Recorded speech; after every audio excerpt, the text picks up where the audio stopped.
তোমরা যদি এমনও কেউ থাকো যে আমি ম্যাথমেটিক্স আমি 12 অব্দি আমি কিছুই ঠিক মানে জাস্ট হয়তো আমি নর্মালি পাস করে এসেছি, আমি হয়তো ম্যাথ অনার্সের জন্য অ্যাপ্লাই করেছি, আমি কোনো না কোনো কলেজে ম্যাথমেটিক্সের অনার্সে পেয়েও গেছি, বাট আমি কি এখন এটাকে পড়তে পারবো? এবং প্রপার গাইডেন্স যদি তোমার থাকে তাহলে তুমি এটাকে অ্যাচিভ করতে পারো তোমার গোলটাকে, এবং তুমি লাইফে অনেক শাইন করতে পারো।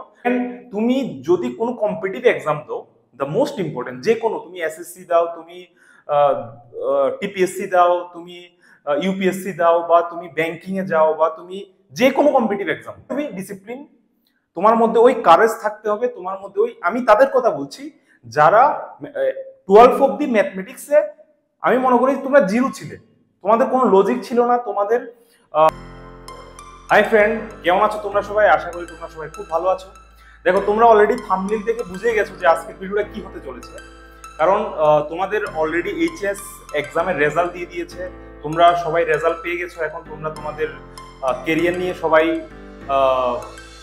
অনেকেই চিন্তিত, তোমরা কোথায় যাবে, ইঞ্জিনিয়ারিং লাইন না ডক্টর লাইন। বাট তোমরা যারা জেনারেল লাইনে যেতে চাও, তোমরা যারা honours math honours, physics honours, chemistry honours নিয়ে পড়তে চাও, আজকের ভিডিওটা মোরলেস তাদের জন্য, ঠিক আছে? তোমরা যারা জেনারেল লাইন পড়তে চাও, দেখো তোমরা অনেকেই আমাকে বলেছো যে is math honours tough or easy?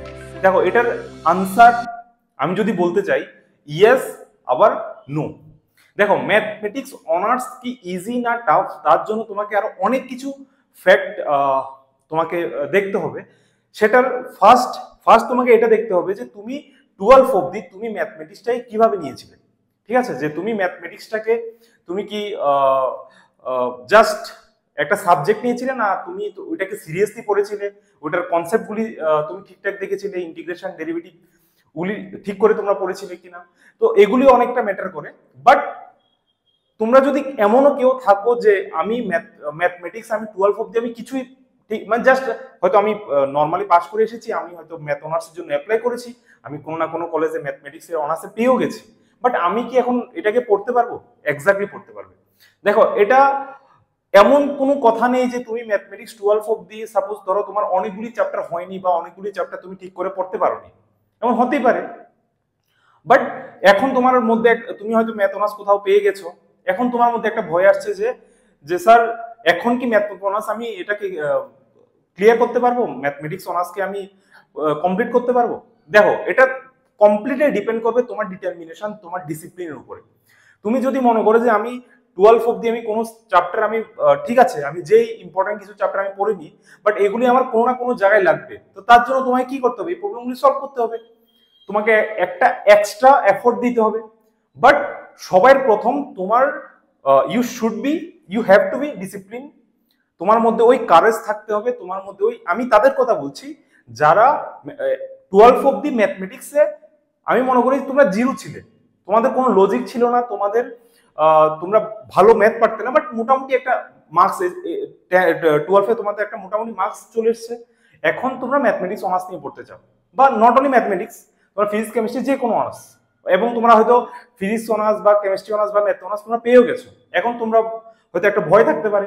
তো এটা অ্যাকচুয়ালি দেখো, এটা কমপ্লিটলি তোমার ডিসিপ্লিনের উপর। এমন অনেক স্টুডেন্ট আছে যারা 12 অব্দি ম্যাথসে ভালো ছিল না, বাট ওরা অনার্স নিয়েছে, ওরা ভালো করে কি বলবো মেহনত করেছে, এবং ওরা অনেক ভালো জায়গায় আছে, অনেক ভালো পোস্টে আছে এখন।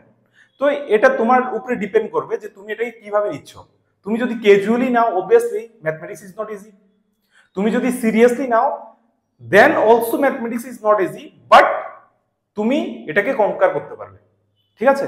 দেখো, আমরা 12 অব্দি যে ম্যাথমেটিক্স গুলি পড়েছি তার মধ্যে কি ছিল, অনেকটাই কি আমাদের জাস্ট ফর্মুলা অলরেডি আমরা জানতাম যে এই টাইপের কোশ্চেন আসবে, এই টাইপ আমাদের অলরেডি টাইপগুলি দেওয়া থাকতো, ঠিক আছে? যে ফর্মুলা বেসড থাকতো, যে এই টাইপের থাকতো, বাট আমাদের থিওরাম থাকতো না, আমাদের থিওরি এতটা থাকতো না, তো আমরা এতগুলি পড়তে হতো না। তোমরা যারা ভালো গাইডেন্স পেয়েছো বা স্যার এক্সট্রা এফোর্ট করে তোমাকে ওইগুলি দিয়েছে, সেটা তাহলে এটা একটা আলাদা ব্যাপার, বাট আমাদের এগুলি দরকার পড়তো না আমাদের ভালো একটা রেজাল্টের জন্য। কিন্তু তোমরা যখন ম্যাথ অনার্সে পড়বে, তোমাদের লজিক ডেভেলপ করতে হবে, তোমাকে থিওরাম পড়তে হবে, তোমাকে থিওরি পড়তে হবে, তোমাকে অঙ্ক করতে হবে। তো তার জন্য তোমাকে এখন থেকে প্রস্তুত করতে হবে ওই চ্যালেঞ্জটাকে নেওয়ার জন্য, ঠিক আছে? তো তুমি এখন কোন স্টেজে আছো ম্যাথমেটিক্সে? তুমি অবভিয়াসলি তুমি যদি 12 অব্দি ম্যাথমেটিক্স খুব ভালো পড়েছো, এখনো তোমাকে মেহনত করতে হবে, এখনো তোমাকে ওই কনসেপ্টের উপর ভালো করে পড়তে হবে, তাহলে তুমি অনার্স নিয়ে ভালো করে পড়তে পারবে এবং ভালো জায়গায়ও যেতে পারো। আর তুমি যদি মনে করো যে আমি 12 অব্দি আমার কনফিডেন্স একদম ছিল না, তবুও তুমি ম্যাথমেটিক্স এখন পরে এখনো তুমি অনেক ভালো জায়গায় যেতে পারো, বাট তোমার মধ্যে ওই ডিটারমিনেশনটা থাকতে হবে, ঠিক আছে?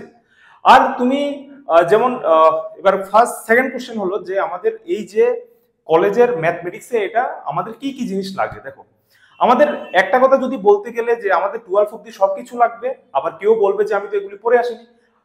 এগুলি যদি নাও পড়ে আসো, তুমি যেই যেই টপিকগুলি তোমাদের, যেমন মেইনলি ক্যালকুলাস, 12 এর ক্যালকুলাস, ইন্টিগ্রেশন, ডেরিভেটিভ, এগুলি অনেক ইম্পর্টেন্ট, বাট এক্স্যাক্টলি যে এগুলি থাকবে এমন কোনো কথা নেই। এগুলি আরো হায়ার লেভেল, এগুলি তোমরা যখন পড়বে তখন বুঝবে। তো সেকেন্ড কোশ্চেন, এই টপিকটার পরে আরেকটা কোশ্চেন এটা আসতে পারে যে আমাদের যে ম্যাথ অনার্স বা ফিজিক্স বা যে কোনো অনার্স নিয়ে পড়ার পরে, বা স্পেশালি ম্যাথ অনার্স পড়ার পরে আমাদের নেক্সট কেরিয়ার অপরচুনিটি কি হতে পারে। তোমরা হয়তো অনেকে জানো বা অনেকে জানো না, তার জন্য বলছি। দেখো, তুমি যদি বিএসসি ম্যাথ অনার্স নিয়ে এখন সাপোজ তুমি পরে কমপ্লিট করো, তাহলে তোমার কাছে অনেক অপরচুনিটি থাকবে কম্পেয়ার টু অ্যানাদার ব্রাঞ্চ। আমি কম্পেয়ার করছি না, বাট তুমি যদি তোমার যদি অনার্স থাকে, তোমার একটা এক্সট্রা এজ থাকবে, ঠিক আছে? এক্সট্রা একটা তোমার ফায়দা থাকবে। সেটা কেন? তুমি ফার্স্ট, তোমার সবচেয়ে ইম্পর্টেন্ট হলো আমাদের একটা টিচিং লাইন, যেটা আমরা সবাই অনেকেই প্রেফার করি বা আমরা সিকিউর ভাবি, গভর্নমেন্ট জব হোক বা প্রাইভেট জব হোক। তো এটা একটা, তুমি বিএসসির পরে বা এমএসসির পরে মাস্টার ডিগ্রি করার পরে তুমি বিএড করে ওই টিচিং লাইনে যেতে পারো, একটা অপরচুনিটি।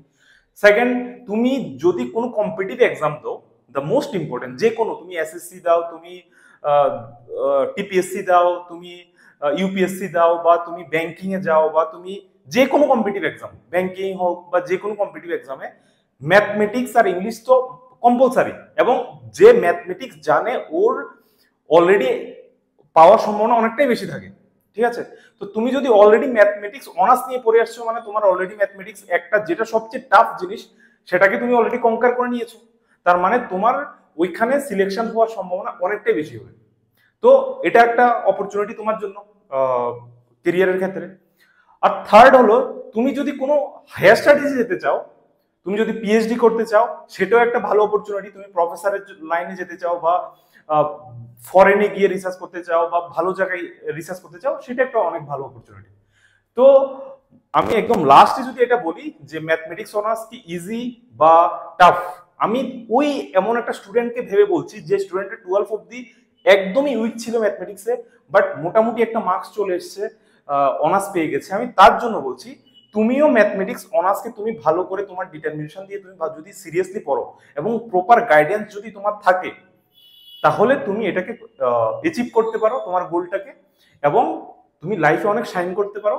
কারণ এটা এমন নয় যে তোমার পুরোটাই 12 অব্দি তোমার সবকিছু লাগবে, বাট তুমি এখন থেকে ওই কনসেপ্টগুলিকে তুমি শার্প করতে পারো, ঠিক আছে?